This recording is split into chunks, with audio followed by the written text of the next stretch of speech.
ઈ રમકડા તારે નથી રમવાના, છોકરાના છે, તોડી નાખીશ. રસોઈ કરવા જાવ ને, રસોઈ નથી કરવાની.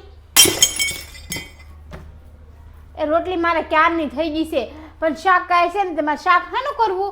તો મેં રસોડામાં બેઠી રહું ને. શાક ન હોય તો રીતેશ આવે એની પાસે મગાવી લ્યો ને શાક.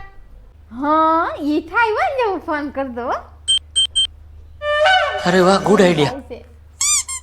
હા હાલો રીતેશ, છે ને મમ્મીએ કીધું છે ઘરમાં કાંઈ શાક નથી ને તે શાક લેતા આવજો.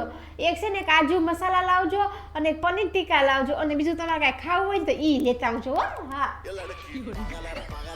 લઈ દીધો મમ્મી ફોન ને.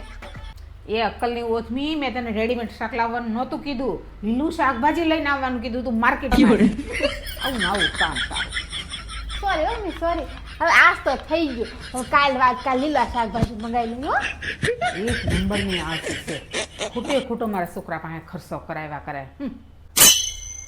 આજ તો મને મેળ પડી ગયો. કાજુ મસાલા મને બહુ ભાવે. દહીંમાં તો દીવા ભાત નો દી. આજ તો મને